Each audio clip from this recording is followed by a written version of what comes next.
Hey, what's going on, people? Quick review I have for you here on the wonderful title that is SteamWorld Dig 2. For me, there are some indie developers that have elevated themselves to the next level in my eyes. That game company with Journey and Playdead with Limbo, just two companies who come to mind. These developers have reached this point by creating a number of titles that are finely crafted and great games in their own right.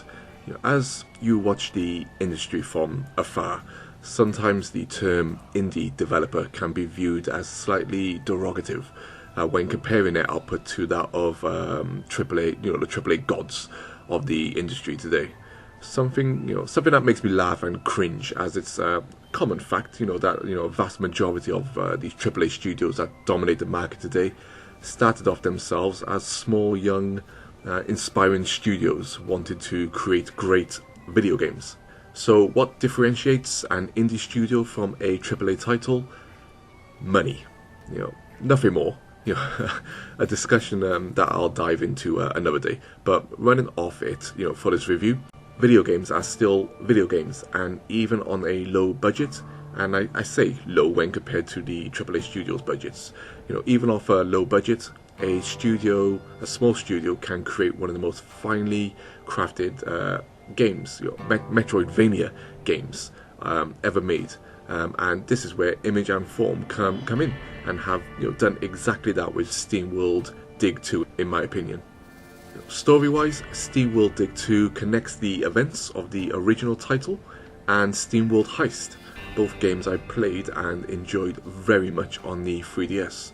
The main protagonist is an automaton called Dorothy, or Dottie, as she's nicknamed in the game, who's on a quest to find Rusty, the protagonist from the first SteamWorld game.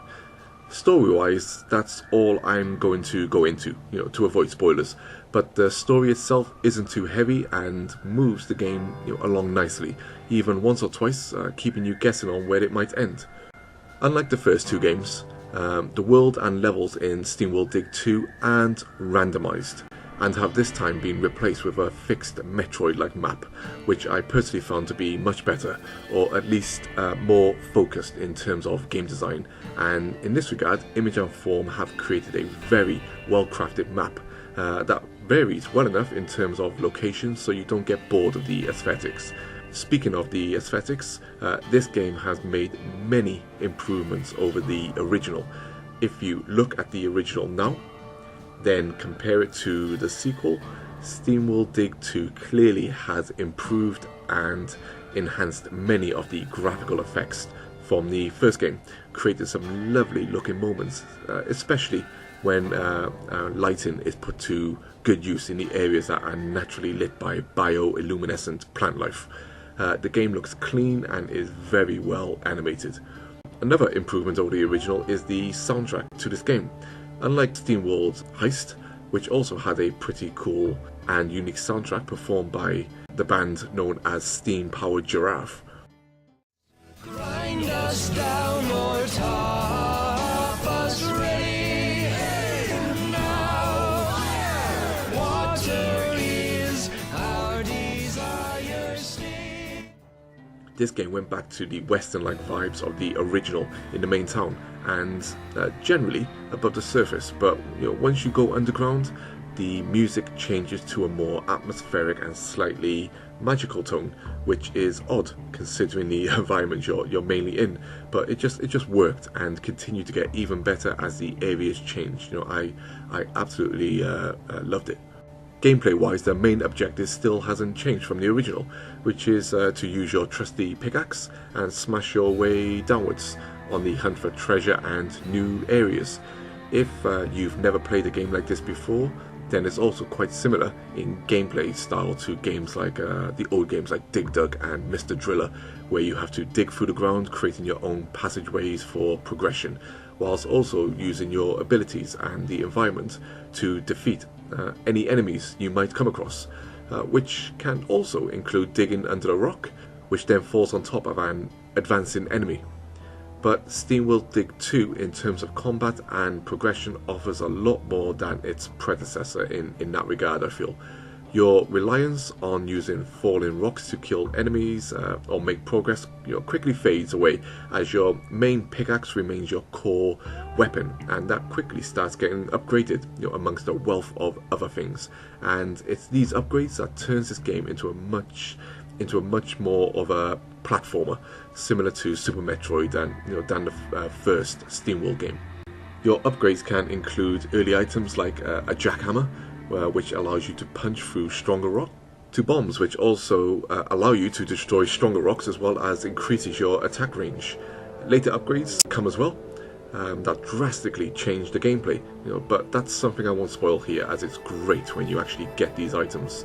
Either way, as you upgrade, the world becomes yours to play with, and creating pathways through the underground becomes a joyous and methodical pursuit, ensuring that you cover as much of the map as you possibly can, whilst also ensuring that you don't cut yourself off from some treasures. But this is the beauty of SteamWorld Dig 2.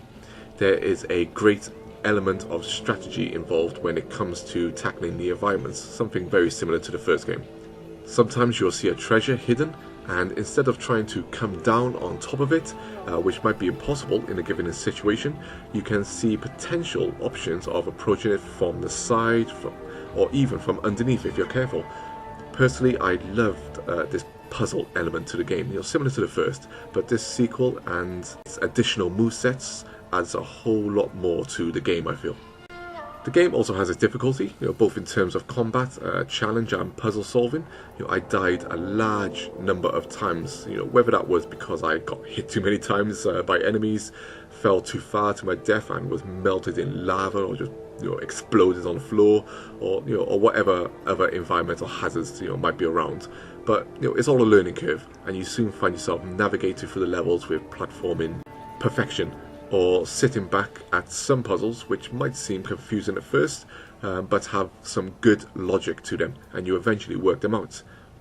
There's one moment in this game that leads you to a certain area. Once again, I won't spoil it here, but let's just say that the atmosphere quickly changes, and my heart was pounding the entire time.